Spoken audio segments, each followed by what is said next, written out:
जी screen show हो रही है सबको?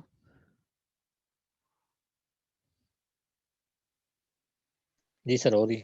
चलें जी चलें। आज का हमारा इम्पोर्टेंट लेक्चर है, मोस्ट इम्पोर्टेंट कह लो, कि प्रोक्लेमेशन, उसके बाद उसकी अटैचमेंट ऑफ प्रॉपर्टी, अटैचमेंट के बाद उसकी रेस्टोरेशन ऑफ प्रॉपर्टी। रिस्टोर नहीं करते तो हमारे पास क्या रेमेडी होगी, ये हम सारा आज पढ़ेंगे। कहता है if any person is satis if any court, person नहीं कोर्ट, ठीक है, if any court is satisfied after taking evidence that any person against whom warrant has been issued but it has absconded or concealing himself so that such warrant cannot be executed, such court may publish a written proclamation, publish a written proclamation requiring him to appear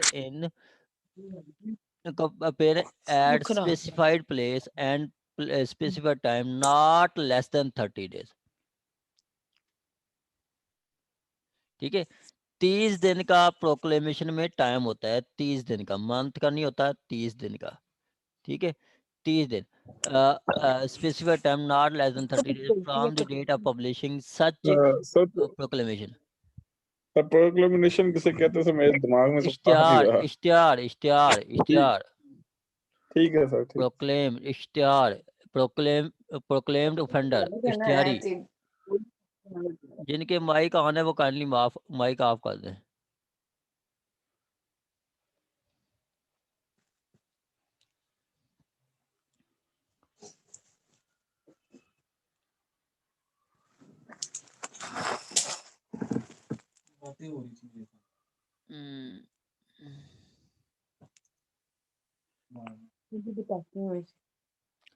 जिनके mic on है वो kindly mic off कर दें। तो madam Nasreen है कोई sir, उनका mic on है।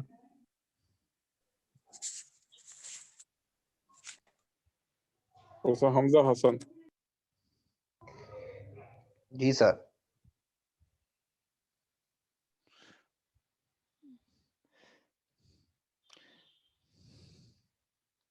चलें, अब कोर्ट जब सेटिस्फाई हो जाती है एविडेंस से that any person against whom warrant has been issued and it has been absconded, वो भगोड़ा हुआ चुका है, भागा हुआ है, या कंसीलिंग हिमसेल्फ, या तो वो भाग गया है, मतलब वो इलाका छोड़ दिया है, या वो अपनी प्रेजेंस को कंसील कर रहा है, सो दैट कि warrant can not be executed, कि वारंट एग्जीक्यूट ना हो सके।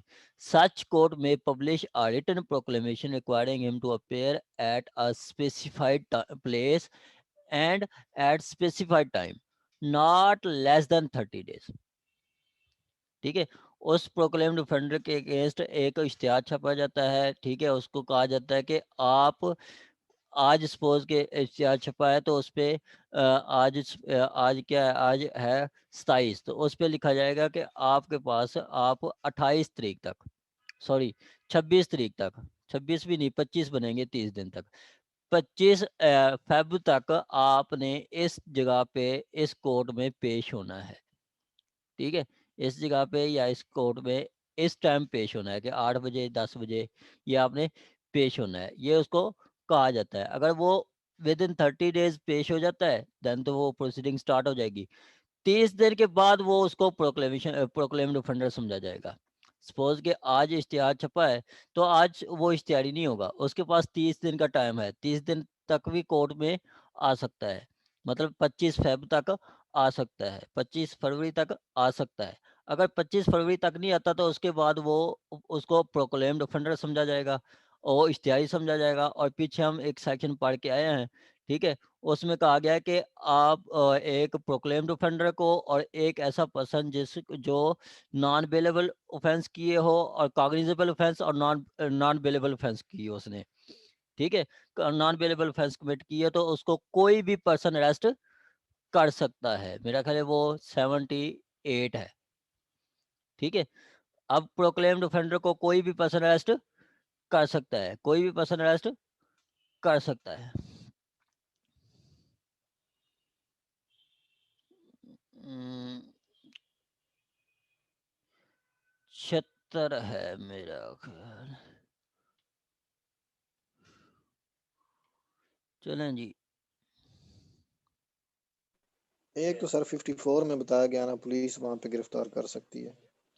एक और भी सेक्शन है सर सर किसी का मैसेज आया, नाम नहीं है, कह रहे हैं कि मुझे ऐड कर दें। सर से कहें कि मुझे ऐड कर दें। वो पसंद है जी। शाइस्ता तैमूर साहब और बासदा में। जी शाइस्ता तैमूर। चलें जी, ठीक हो गया। प्रोक्लेम्ड ऑफेंडर को कोई भी पर्सन अरेस्ट कर सकता है, कोई भी पर्सन उसको अरेस्ट कर सकता है, ठीक हो गया। अब जो 87(1) है उसमें बताया गया कि कोर्ट अगर उसको एविडेंस मिलती है कि एक एविडेंस मिलती है कि वो पर्सन जो है, एक पर्सन अपने वो भगोड़ा हो चुका है, मतलब लाहौर का था तो कराची भाग गया है, अब्सकॉन्ड हो गया है, या फिर वो अपनी कराची लाहौर में ही रह रहा है लेकिन अपनी प्रेजेंस कंसील किया हुआ है और उसके खिलाफ वारंट एग्जीक्यूट नहीं हो सकते। तो अगर कोर्ट सेटिस्फाई हो जाती है तो कोर्ट क्या करेगी, कोर्ट प्रोक्लेमेशन इशू करेगी उसके खिलाफ और उस पे प्रोक्लेमेशन पे एक टाइम बता देगी, एक जगह बता देगी कि 30 दिन के अंदर आप इस जगह पे आ जाएं, ठीक है। ये 87(1) में बताया गया है। अच्छा, ये एविडेंस कौन सी होती है, ये कोई बता सकता है कि ये आफ्टर टेकिंग एविडेंस ये क्या होती है, ये कौन सी एविडेंस होती है? सर जब वो बैलिफ आएगा और वो बताएगा कि भाई वो बंदा जो है वो वहां पर मौजूद नहीं है, वो जो लिख देता है समन के पीछे एविडेंस लिख देता है। ठीक है मैडम, ये भी ठीक है, बिल्कुल सही कहा आपने। Anyone else? सर समन जब इशू हो जाता है उसके बाद वारंट जब इशू हो जाता है in case of failure of both, तो उसके बाद फिर थर्ड स्टेप जो होता है वो प्रोक्लेमेशन का होता है। ठीक है, ठीक हो गया। सर और सर कोई? मैं ऐड करूं सर, जी, मिसाल के तौर पर अगर कोई आफ्टर समनिंग और आफ्टर वारंट अगर नहीं कोर्ट में पेश होता, तो फिर मतलब सफा मिसल पर जो मौजूद होता है, मतलब शायद वो बाहर चला गया या किसी और इलाके में जाकर छुप गया है, तो इस एविडेंस की बिना पर उसे जो है ना इश्तिहार जारी करके इश्तिहारी करार दिया जाता है। और कोई? Anyone else? मेरा ख्याल है जो प्रैक्टिस करने वाले हैं वो शायद इसका सही जवाब देंगे, बाकी आप सब सही बता रहे हैं, लेकिन समथिंग एल्स, कोई और? सर जी मैडम। सर 87, 88 और 89 ये तीनों एक ही कार्रवाई के एक पार्ट हैं। 87 में ये होता है कि जब एक एक्यूज जो है ट्रायल के दौरान जो है अपने आप को मफरूर कर देता है, तो मैडम छुपा वो देता है, तो ठीक है, ऐसी सूरत हाल में वो कोर्ट। आप जी बिल्कुल सही बता रहे हैं, मैंने जो क्वेश्चन किया है उतनी हद तक जवाब दें। इस एविडेंस का कोई आप कोई बता सकता है? वो सर आप जब बिल्कुल सही बता रही हैं। सर सर जो कोई भी मुद्दई सर गवाहान पेश आपका करता है ताल्लुक सर उसकी बात जाहिर ना हो कर रहे हैं। सके, बंदा इसमें फिर किधर से इस किधर नहीं। इसका इसका जो ये है, इसका जो आंसर है ना, उसमें ये होता है कि एक दफ़ा जो तरीक़ेकार है, तरीक़ेकार कह लो या प्रैक्टिस कह लो, प्रैक्टिस ये है कि पहले समन किया जाता है, ठीक हो गया।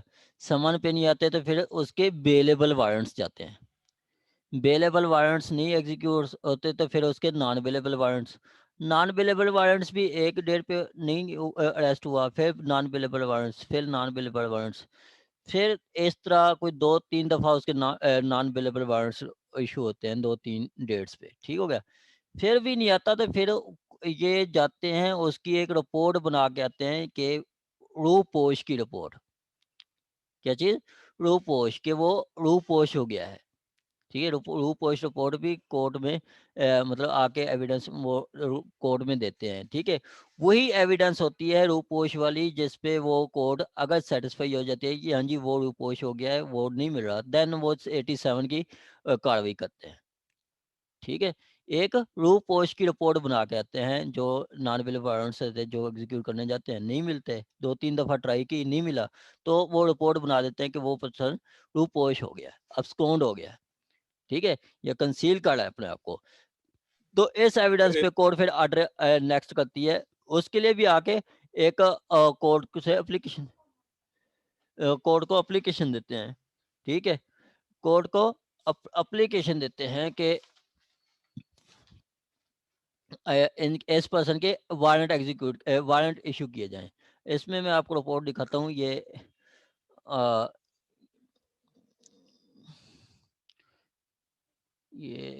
सर ये बेलेबल और नॉन बेलेबल दोनों के लिए ना? ये देखें, ये एक रिपोर्ट है। ठीक है, ये कौन है? Sorry sir, I was busy on phone. ये कौन है? चलें जी। आगे जी, ये देखें, वो आके एक रिपोर्ट दरख्वास्त देते हैं कि ये क्या दरख्वास्त है? मुसम्मी एहसान बेग मज़कूरा मुंदरजा अनवान वाला नामजद मुलजिम FIR को मोड़ खास 27/4 के वारंट गिरफ्तारी मुलजिम मज़कूरा गवाही अपनी गिरफ्तारी से बचने के लिए रूपोश हो गया है। क्या है? रूपोश हो गया। ये एविडेंस है उसकी। क्या है? रूपोश हो गया है, मतलब वो रूपोश की रिपोर्ट दे रहे हैं।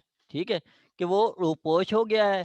ठीक है, और अभी मुलजिम मज़कूरा हाजा गिरफ्तार होने की कोई उम्मीद नज़र नहीं आ रही। ठीक है, कोई उम्मीद नज़र नहीं आ रही। अब ये इधर देखें, इधर वो कह रहा है कि मुलजिम is absconded himself so that warrant cannot be executed. Warrant can not be executed. और यहाँ पे भी यही कह रहा है। यहाँ पे भी क्या कह रहा है कि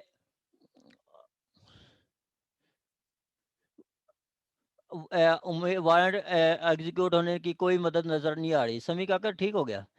आगे कह रहा है कि मुल्ज़िम मज़कूरा हाजा गिरफ्तार होने की कोई उम्मीद नजर नहीं आ रही। ठीक है, काफ़ी देर हो चुका है। वज़रिया दरख्वास्त ज़दा है कि मुलज़िम के खिलाफ कार्रवाई ज़ेर 87 अमल में लाई जाए, मुलज़िम के इश्तिहार जारी किए जाएँ। ये अब कह रहा है, ये कौन कह रहा है? ये पुलिस आके कह रही है कि हमने वारंट एग्जीक्यूट किए हैं लेकिन नहीं हुए। ये कौन कह रहा है? इजाज़ ASI। ठीक है, उसके बाद फिर कोर्ट का ऑर्डर आ जाता है। कोर्ट का ऑर्डर क्या आता है? कोर्ट कहती है कि कोर्ट क्या कहती है? कहते हैं कि आई और requested the issuance of person serve as per the process accused person concealing himself to avoid service of law.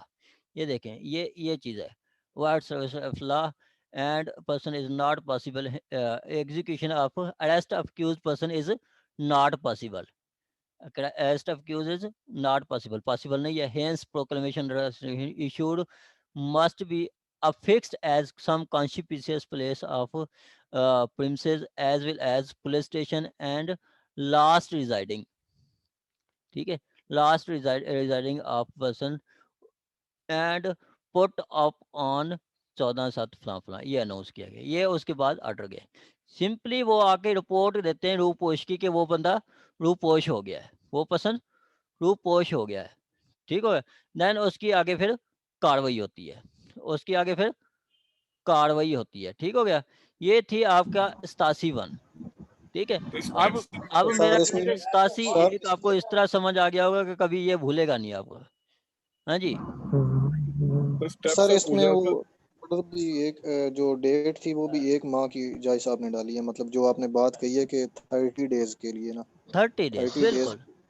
ये लिटन हमने मतलब नीचे बेरक तक कोर्ट उस पे 30 दिन की भी नहीं कर सकती, 31 दिन नहीं कर सकती, 32 दिन कोर्ट नहीं कर सकती, इससे कम कर सकती है, ज्यादा नहीं कर जी सकती। सर बिल्कुल 30 नहीं सर मैं वो क्या था रिपीट का, पहले समन आ गया, फिर second bailable warrant, third non bailable warrant, तो फोर्थ स्टेप सर ये होगा।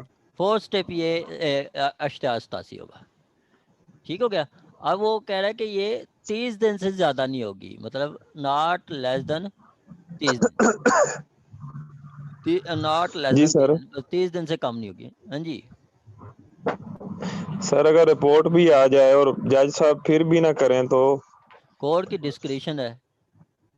वो सर हाई ओप्स को लिख देते हैं कि नहीं इसको पकड़ो ही पकड़ो।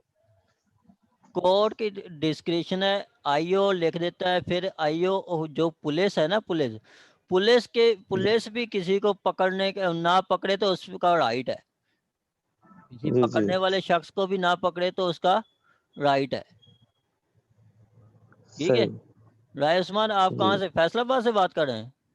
जी सर। ये आपने मुझे कल कॉल करनी है, ठीक है, 1 बजे के बाद। सर वैसे चलो ये ठीक है सर वैसे ठीक है सर। जी अदील अहमद। सर वैसे सिविल जज के सर इस बार भी रिजल्ट ऐसे ही आया, पिछले दफा भी ऐसा ही, इस फिर कोई साल साउथ नहीं आया ये यार, ये पुरानी लिस्ट है, 2019 की ये लिस्ट है। अप्रैल में इनका रिजल्ट आया था, और उसके बाद इनका इंटरव्यू हुआ है सितंबर में। इसका उन्होंने इन्हीं लोगों को कंफर्म, इनका मतलब इंटरव्यू कर, मतलब इनका इन्होंने रिटर्न पास किया था, सितंबर में इनका इंटरव्यू हो गया था। अब इनके मेडिकल हो रहे थे, मेडिकल करके ये ऑफिशियल गजट में इनका नोटिफिकेशन आ गया है। अब ये जज हैं, आज से इनकी सैलरी भी लग गई है, आज से ये टोटल मुराद भी ले रहे हैं, इससे पहले नहीं मतलब साउथ मिले थे। पंजाब का सर कोई बंदा भी सर नजर नहीं आता। साउथ असल में पंजाब सर मेरी गाँव ना तहसील खराब है, इस वजह लियाकतपुर से की ये एक लड़की है ज़ारा फयाज, वो मेरी तहसील की है। ठीक है, तो पढ़ने वाले ठीक हो है जाते हैं, ऐसी ऐसा कोई नहीं है कि साउथ पंजाब वगैरह ऐसा कोई नहीं है। सर, साउथ मैं ये पंजाब नहीं कह सर एकेडमी सर इतनी नहीं अच्छी यहाँ पे, इस वजह से मैं गया था। वो तो सर नहीं जाहिर नहीं, बात, वो तो सारे बराबर ही होते हैं। हाँ जी बिल्कुल। अब ये ज़ारा फयाज भी लाहौर रह रही थी। ठीक है, तो मतलब आपको मॉल मिले, अपॉर्चुनिटी मिले तो आप कर सकते हैं, मॉल का भी बड़ा फ़र्क होता है। ठीक हो गया, चलें हम अब टॉपिक से हट जाते हैं, तो फिर हम हमारा काफ़ी डिले हो जाता है। ठीक हो गया, आज हमने सर इंशाल्लाह 105 तक सर पढ़ने ये हैं। सर ये 87 बेलेबल नॉन बेलेबल ऑफेंसेस दोनों के लिए ना, कॉग्निजेबल नॉन सारों के लिए मैडम, बिल्कुल बिल्कुल बिल्कुल बिल्कुल, सब के लिए है। ठीक हो गया, आगे चलें जी। आगे कह रहा है कि the proclamation shall be published as follow. कैसे किया जाएगा? It shall be publicly it shall be publicly read in some conspicuous place to the town और विलेज और ordinary place such as ordinary place. अब ये उसका जो ऑर्डर है, वो ऑर्डर थोड़ा मिसप्रिंट हुआ है, मैं आपको मजीद इसको पढ़ के देता हूँ। ऑर्डर में भी यही चीज़ बताई है उसने। ऑर्डर में क्या लिखा है कि वो कह रहा है कि the proclamation shall issued affix at some conspicuous place. Conspicuous place के मतलब उसकी जो मशहूर जगह है प्रिंसेस की, उसके अलावा पुलिस स्टेशन और जहाँ पे वो लास्ट रिजाइड था। ठीक है, जो लास्ट रिजाइड था, ये भी वही बात कर रहा है कि फर्स्ट ऑफ ऑल वो publicly read conspicuous place of town और विलेज की मतलब जो मशहूर जगह होती है, वो मस्जिद का गेट होता है, या फिर वो जगह होती है जहाँ पे सारे इकट्ठे बैठते हैं, किसी जिम्मेदार का डेरा वगैरह हो गया। ठीक हो गया, आगे कहता है कि it shall be fixed at to some conspirator of house. अब उसके घर के बाहर भी लगाया जाता है। उसके अलावा कह रहा है कि it copy of conspiration part of court house, court में भी लगाई जाती है। ये 3 चीज़ें हैं, पहले वो उसके जो वो गाँव की मशहूर जगह, उसके बाद उसके घर की मशहूर जगह या उसका घर का दरवाज़ा जो होता है, उसके बाद तीसरा जो है कोर्ट हाउस में। थर्ड बताया गया कि ए statement in writing by the court issuing the proclamation to the effect that proclamation was duly published on the specified day shall conclusive evidence that requirement of section have been complied and that the proclamation was published on such day। ठीक हो गया, a statement in writing by the court issuing the proclamation to the effect that proclamation was duly published on specified day shall conclusive evidence। अब court एक statement दे देती है जी, ऐसे person की proclamation हो गई है। ठीक है, तो वो कंक्लूसिव प्रूव होगा, और यही समझा जाएगा कि 87 की सारी रिक्वायरमेंट्स को फुलफिल किया गया है। 87 की सारी रिक्वायरमेंट्स को फुलफिल किया गया है। अब मैं इसको आपको वो 87 की वो दिखाता हूँ कि कैसा होता है। फर्स्ट ऑफ ऑल तो मैं आपको इधर लास्ट में दिखाता हूँ। एक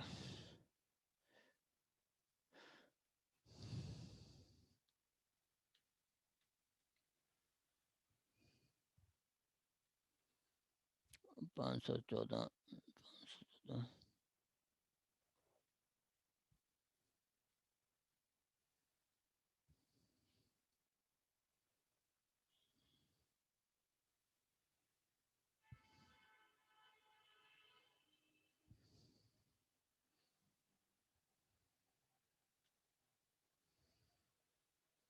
ये आपका है जी प्रोक्लेमेशन। नजर आ रहा है सबको? कहता है कि complainer has where as the complainer has made before the name address committed or specific offense and warrant has been compelled of attendance before the court examined touching the matter complaint it was returned to said that the warrant of the said witnesses cannot be served and shown it's my satisfaction that the absconded are concealed. Proclamation is hereby made that the name required appear फलां फलां। ये court का order है कि वो उसने उसकी मतलब प्रोक्लेमेशन किया कि वारंट आप एग्जीक्यूट नहीं हो सकते, तो आपने फलां डेट पे फलां जगह पे पेश होना है और ये लास्ट डेट है जब आपने ये इश्तिहार छपाया है। ठीक है, ये है। उसके बाद ये आपके वारंट है, ये इश्तिहार सतासी ये है, ये आपकी इश्तिहार सतासी है। क्या कहता है? पहले सबसे पहले कोर्ट का नाम है अकाउंटेबिलिटी कोर्ट लाहौर। ठीक है, ये लाहौर। State versus Arshad. अरशद आपका एक्यूज है। ये उसके खिलाफ मतलब वो क्या है कि अपीयरेंस ऑफ फलां फलां फलां कहते हैं where the reference has been filed by the chairman authority 8G फलां फलां एक्यूज नेमली राजा फलां फलां and accused Mohammad Siddiq DHA have committed offense of misappropriation, cheating, fraud, फलां फलां and कहता है and whereas it has been shown the satisfaction of court the accused flan flan and absconding and concealing himself to avoid the service of warrant। ये same वही wording है जो कि आपकी 87 की है, जो आपकी 87 की कि मतलब जो अक्यूज्ड हैं have absconded or concealing themselves to avoid the service of said warrant। ये यहाँ पे भी वही कह रहा है कि satisfaction the absconding or concealing to avoid the service of said warrant। ये सेम वर्डिंग है 87 वाली। ये आपका उसमें 5 में बताया गया है, शेड्यूल 5 में। उसके बाद कहा गया कि जी proclamation 87 is hereby made that the said accused Kamran Kayani Raja so and so are required to appear before the court to defend the said reference or before मतलब आर ऑन या बिफोर 29/8 को पेश हो जाएं, 29/8/2016 को पेश हो जाएं या इससे पहले, या इससे पहले। बाद में आएंगे तो वो प्रोक्लेम्ड ऑफेंडर समझे जाएंगे। अब इसी के बाद मतलब 87 के बाद की कार्रवाई के बाद उसकी 88 की कार्रवाई होती है। 88 की कार्रवाई क्या है कि अगर वो नहीं आते तो उसकी प्रॉपर्टी अटैच कर सकती है कोर्ट। ठीक है, जैसे अभी कुछ दिन पहले इश्तिहार उसकी की गई थी। ठीक है, अब यहाँ पे उन्होंने मतलब ये अल्ताफ भाई के वारंट हैं, तो वहाँ पे उन्होंने 30 डेज का टाइम लिखा है कि 30 दिन के जब ये इश्तिहार छपा है उसके 30 दिन के अंदर आप आ जाएं, इसके 30 दिन के आप अंदर आ जाएं। ठीक हो गया। ये थे आपकी 87 की कार्रवाई। 87 की कार्रवाई में अब यहाँ तक आप किसी का कोई क्वेश्चन हो तो आप पूछ सकते हैं। यहाँ तक किसी का कोई क्वेश्चन हो तो आप पूछ सकते हैं।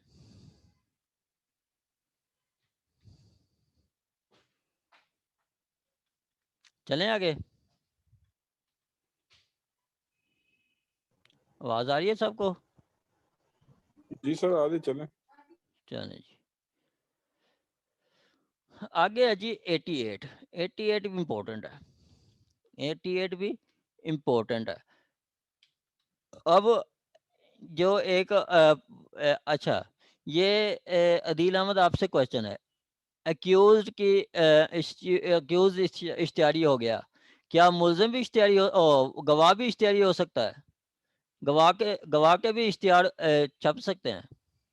जी सर, अगर गवाह सर उसको बुलाया जाए और सर वो हाजिर नहीं होता सर, उसके खिलाफ भी सर पहले सर समन जाएगा, फिर सर बेलेबल, फिर non bailable, sir same procedure ही होगा। जी वैसे बिल्कुल, वो लाजमी है। ऐसे ही है, ऐसे ही है। गवाह के भी वारंट्स इश्तिहार छप सकते हैं और गवाह की भी प्रॉपर्टी अटैच हो सकती है। ठीक हो गया। आ गया जी 88 की कार्रवाई। कहता है the court issuing the proclamation under section 87 अब 87 की कार्रवाई के बाद में एट एनी टाइम, मतलब वो 30 दिन गुजर गए, उसके बाद at any time, at any time, ठीक हो गया। Order the attachment of any property, any property movable और इमूवेबल और बोथ, ये तीनों बात कर रहा है, मतलब मूवेबल भी इमूवेबल भी और दोनों, बोथ, ठीक है। Belonging to the proclaimed person, belonging to proclaimed person. अब वो जो अक्यूज है, अक्यूज नहीं लिख रहे, वो प्रोक्लेम्ड पर्सन लिख रहे हैं, ठीक है। यहाँ पे अब प्रोक्लेम्ड पर्सन लिख रहे हैं, ठीक हो गया। अब ऐसे एसी 88 के तहत ही आपके इसहाक डार साहब, उनकी प्रॉपर्टी अटैच की गई थी, ठीक है। उनका एक घर था डीएचए में, वो अटैच किया गया, ठीक है।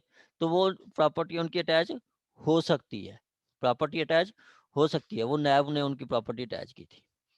आगे कहता है such order shall authorize the attachment of any property belonging to such person within the district or in which it is made। अब वो ऑर्डर जो है वो डिस्ट्रिक्ट के अंदर होगा, विद इन डिस्ट्रिक्ट, मतलब उसी डिस्ट्रिक्ट लाहौर के में रेफरेंस चल रहा है, तो लाहौर के ही मतलब उसकी प्रॉपर्टी अटैच कर सकते हैं। And it shall authorize the attachment of any property belonging to such person without such district when endorse by session जज with whose district such property is situated, within whose district such property is situated। अब यहाँ पे ये बात कर रहा है उसकी कि अगर विद आउट डिस्ट्रिक्ट है तो वो उसके लिए सेशन जज इंडोर्स कर सकता है, सेशन जज ऑर्डर कर सकता है। विद इन डिस्ट्रिक्ट आपका वो मजिस्ट्रेट कर सकता है, और विद आउट डिस्ट्रिक्ट सेशन जज कर सकता है। आगे आप बता रहे हैं कि प्रॉपर्टी अटैच कैसे होगी, प्रॉपर्टी अटैच कैसे होगी। मूवेबल प्रॉपर्टी मतलब उसकी गाड़ी है, उसका कैश है, कैश इन हैंड है, बैंक बैलेंस है, ठीक है, ये उसकी मूवेबल प्रॉपर्टी है। कहता है if property order to be attached is debt और other movable property, the attachment under this section shall be made by seizure. Seizure क्या होता है, उसकी वो पोजेशन में लेके, या by the appointment of receiver, receiver appoint करके, ठीक है। रिसीवर का कोई बता सकता है कि क्या कंसेप्ट है, एनीवन? जी सर। जी, 1 मिनट में आपने बताना है। सर रिसीवर ये होता है ना कि जब दो पार्टी के दरमियान जो है वो किसी रिलेटेड जब मींस प्रॉफिट होते हैं किसी भी प्रॉपर्टी पे, तो फिर वो कोर्ट जो है वो टिल द फाइनल डिसीजन जो है वो एक रिसीवर अपॉइंट कर देती है कि अब मामला जो है वो आप देखें। वो जितने भी उस प्रॉपर्टी से जितना भी प्रॉफिट हो रहा है या जो कुछ भी हासिल हो रहा है, फिर वो रिसीवर जो है वो हासिल करता है और फिर वो कोर्ट को जो है वो देता है। और फिर एट द एंड कोर्ट ये देखती है कि किसकी ये प्रॉपर्टी बनती है, और फिर उसको वो दे दिया जाता है सब कुछ। ठीक है, बिल्कुल ऐसे ही कंसेप्ट है, ठीक हो गया, ऐसे ही है कंसेप्ट, ठीक हो गया। आगे है जी आपका सर ये रिसीवर थोड़ा सा दोबारा बता देंगे प्लीज। हमजा हसन, हमजा हसन आपका डिस्ट्रिक्ट कौन सा है? लाहौर। लाहौर से है, अच्छा लाहौर, ठीक है। आपने कल मुझे 1 बजे के बाद कॉल करनी है, ठीक है? ठीक है, ठीक है। अच्छा ये हमजा साहब, ये जो रिसीवर का कंसेप्ट है ना, रिसीवर आपका ऑर्डर 40 है CPC, order 40 code of civil procedure, वहाँ पे बताया गया जाता है कि अगर कोई एक प्रॉपर्टी मतलब सूट प्रॉपर्टी है, सपोज के एक कमर्शियल शॉप है, वहाँ से रेंट आ रहा है, अब ब्रदर्स हैं, भाई कह रहे हैं कि एक कहता है कि मेरे पोजेशन में है, मेरी मिल्कियत है, या दूसरा कोई डिफेंडेंट कहता है मेरे पोजेशन में है और मेरी मिल्कियत है, और वो एक कहता है किराया मैंने लेना है, एक दूसरा कहता है किराया मैंने लेना है, ठीक है। तो यहाँ पे कोर्ट जो है किसी भी पर्सन को एज ए रिसीवर अपॉइंट कर देगी, ठीक है। एक रिसीवर अपॉइंट कर देगी, उसी ने ही उस शॉप के वो सारे मतलब जो किराया वगैरह आना है, वो उसी रिसीवर ने लेना है, और रिसीवर ने उस शॉप्स की कस्टडी भी उसके पास होगी, पोजेशन भी उसके पास होगा, उसने उस शॉप की केयर भी करनी है, देखभाल करनी है, उससे जो किराया आएगा वो कोर्ट में जमा करवाएगा, और कोर्ट उसको उसकी सैलरी देगी, कोई 5% उन्होंने लिखा हुआ है कि 5% देगी जितनी वो मतलब लेता है, ठीक है, या कोई सैलरी फिक्स कर देगी कोर्ट, ठीक है। और ये उसकी मतलब रिसीवर की ड्यूटी होती है कि उसने उस प्रॉपर्टी की टेक केयर करनी है, उसकी ख्याल रखना है उस प्रॉपर्टी का, ठीक हो गया। एक फिक्स जब टाइम तक, हाँ फिक्स टाइम तक कोर्ट सम टाइम वो टाइम फिक्स कर देती है, या सम टाइम कोर्ट कहती है कि जितनी देर तक ये इस केस का फैसला नहीं होता, जिस टाइम तक उस केस का फैसला नहीं होता, ठीक हो गया। ये आपने ऑर्डर 40 पढ़ना है, कितनी, कौन सा ऑर्डर? 40। ऑर्डर 40। यहाँ पे भी अभी हम सीआरपीसी पढ़ रहे हैं, 88 में भी यही कहा गया कि ये यहाँ पे जो रिसीवर होगा उसकी ड्यूटीज वगैरह सारी वो ऑर्डर 40 के तहत होंगी। कौन से? ऑर्डर 40 के तहत होंगी। मैं आपको दिखाता हूँ, ये कहते हैं, ये देखें, दी powers, duties, liabilities of receiver appointed shall be same under section 40 of CPC, ठीक है। ये सीपीसी के तहत ही सारी उसकी ऑर्डर्स होंगे। जहाँ पे भी रिसीवर अपॉइंट किया जाता है वो सारी उसकी पावर्स जो हैं वो इसी के तहत होते हैं। इसी तरह आपका जो high court rules and volumes, high court rules and orders हैं, उसका वॉल्यूम 2 है, और उसका चैप्टर भी चैप्टर मेरा ख्याल 2 है, चैप्टर भी 2 है, उसमें भी आपका ये रिसीवर को अपॉइंट किया गया है, ठीक है, रिसीवर की बात की गई है, ठीक हो गया। ठीक है। आगे है जी आपका, सर ये अपना सर मेरा हमसाया सर था पहले, सर बैंक मैनेजर ही था, तो उसने 44 करोड़ का कोई सर फ्रॉड किया था बैंक में, हमसाया था सर। तो उसकी सर 7 वाली कोठी सर उसकी थी, तो वो सर जाते हुए सर अपनी बहन के नाम कर गया सर, पकड़ा गया सर, लेकिन भाग गया मुल्क से। तो वो कोठी सर अटैचमेंट में ही सर गई है वो सर, इसी 88 के हिसाब से गई होगी। उसकी प्रॉपर्टी अटैच की है सर प्रॉपर्टी सर वो चला गया, वो तो भाग गया, लेकिन सर इस पे कब्जा बैंक वालों ने सर आग क्लेम किया कि ये कोठी ये हमारे कब्जे में थी, उसकी प्रॉपर्टी थी। वो आपने अटैच सर करवाई है? जी सर, वो प्रॉपर्टी आपने क्या अटैच करवाई है? सर मैंने नहीं करवाई सर, मैं ये बता रहा हूँ कि सर उसने फ्रॉड किया था, वो निकल गया बाहर, लेकिन सर उसकी प्रॉपर्टी सिर्फ पीछे एक घर था, हाँ और सर जमीन है वो सारी बहन के नाम करके, तो सर तकरीबन 2-3 मरले उसके नाम सिर्फ थी। अच्छा, तो सर बैंक के सर क्लेम करने सर आया हुआ था कोई 2-4-5 दिन पहले, यही कि जनाब कोठी हमारे कब्जे में ये दे दो, उसको सर कोई पुलिस लेके आए हुए थे। तो सर 88 के तहत ही सर वो किसी चक्कर में अटैच क्यों करवा सकते हैं 88 वो? के तहत? कोई 88 के तहत वो अपनी सिस्टर के नाम करवा के गया है तो वो करवा सकता है, ठीक है। तो वो अगर 3 मरले आप सर उसके लिए हो जाएगा। 3 मरले, हाँ जो उसके 3 मरले हैं, आप उनके खिलाफ कोई FIR करवाई है क्या? वो उसके खिलाफ कोई वारंट या कोई उसके खिलाफ 87 की कार्रवाई हुई है? अगर नहीं हुई तो उसकी प्रॉपर्टी कैसे आप अटैच करवा सकते हैं? प्रॉपर्टी अटैच होती है ठीक है प्रोक्लेम्ड ऑफेंडर की, ठीक है। ठीक है सर। आगे वो कहता है कि रिसीवर अपॉइंट करके हो सकता है, या फिर वो आगे कह रहा है कि by order in writing prohibiting the delivery of such property to proclaimed person और to anyone on his behalf, ठीक है। वो कहता है कि order in writing prohibiting the delivery of such property and proclaimed person to any other. अब suppose के अदील अहमद आपके पास गाड़ी है एक प्रोक्लेम्ड ऑफेंडर की, ठीक है, प्रोक्लेम्ड ऑफेंडर मतलब एक मुस्लिम की गाड़ी आपके पास है, वो अब इश्तिहारी हो चुका है, तो कोर्ट क्या कहेगी? आपको कहेगी कि ये गाड़ी अब आपने उस प्रोक्लेम्ड ऑफेंडर को नहीं देनी, ये गाड़ी आप कोर्ट में जमा करवाएं या किसी पर्सन को कह देगी उनको जमा करवाएं। आप कोर्ट को जमा करवाते हैं या किसी ऐसे पर्सन को जमा करवाते हैं जिसको बारे में कोर्ट कहती है, तो यही समझा जाएगा कि आपने उसी प्रोक्लेम्ड ऑफेंडर को दे दिया है, आप पे ऊपर कोई बात नहीं आएगी, आगे कोर्ट जाने और प्रोक्लेम्ड ऑफेंडर जाने, ठीक है। तो यहाँ पे कह रहे हैं कि जिसके पर्सन कब्जे में उस प्रोक्लेम्ड ऑफेंडर की कोई प्रॉपर्टी है उसको रिस्ट्रेन कर दिया जाएगा कि आप ये प्रॉपर्टी प्रोक्लेम्ड ऑफेंडर को नहीं देंगे, या उसके ब्याह पे कोई उसका एजेंट वगैरह है तो उसको भी नहीं देंगे, उसको भी नहीं देंगे। ठीक हो गया। आगे है जी आपका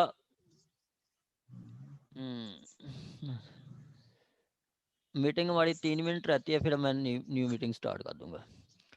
आगे कहता है जी आपका बाई ऑल और any two of such method, ये सारे मतलब ए बी सी ये सारे हो सकते हैं या इनमें से कोई दो हो सकते हैं, इनमें से कोई दो हो सकते हैं। ये तो था आपकी प्रॉपर्टी जो मूवेबल थी। इमूवेबल प्रॉपर्टी का क्या है वो आपको बताएं।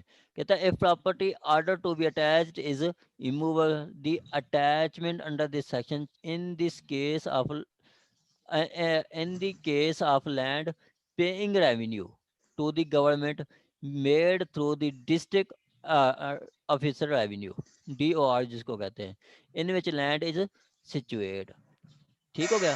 कहता है अगर प्रॉपर्टी अटैच है इमूवेबल प्रॉपर्टी, ठीक है, इस सेक्शन के तहत, और वो प्रॉपर्टी पे कोई रेंट आ रहा है, ठीक हो गया, तो उस प्रॉपर्टी को अटैच कैसे किया जाएगा, वो उसको डी और मतलब डिस्ट्रिक्ट रेवेन्यू ऑफिसर मतलब अटैच करेगा उस लैंड में, मतलब उस जिस सिचुएशन में जिस लैंड के जिस डीओ के पोजेशन में है, जिस डीओ की डिस्ट्रिक्ट में है, वही डीओ उसको अटैच कर सकता है। सपोज के लाहौर के डिस्ट्रिक्ट में है वो लैंड उसकी, तो लाहौर का डिस्ट्रिक्ट रेवेन्यू ऑफिसर उसको अटैच कर सकता है। अगर रही मेर खां में है तो रही मेर खां का कर सकता है।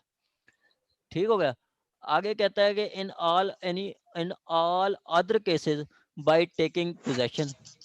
अब कोई और पोजीशन जैसे बिल्डिंग है, बिल्डिंग का पोजेशन लेके या रिसीवर अपॉइंट करके, या अगर कोई है in order in writing payment of rent on और delivery of property to proclaimed offender.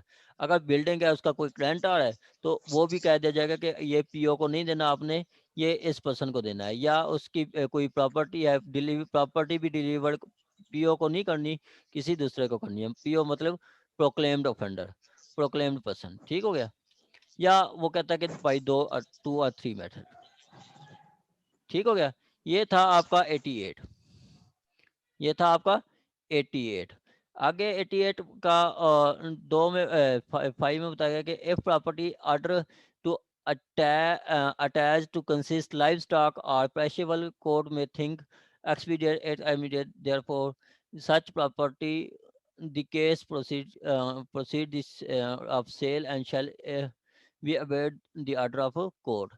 Such case proceed of sale shall obey the order of court। the कहता है अगर कोर्ट को लगता है कि ये जो प्रॉपर्टी है लाइव स्टॉक है या परेशेबल गुड है, तो कोर्ट अगर मुनासिब समझती है तो ऑर्डर इमीडिएट सेल दे रहा, और क्या कहेगी कि इसको जल्दी से सेल कर दें और इसकी प्रोसीड जो है, सेल प्रोसीड जो है वो कोर्ट में जमा करवा दें। ठीक हो गया।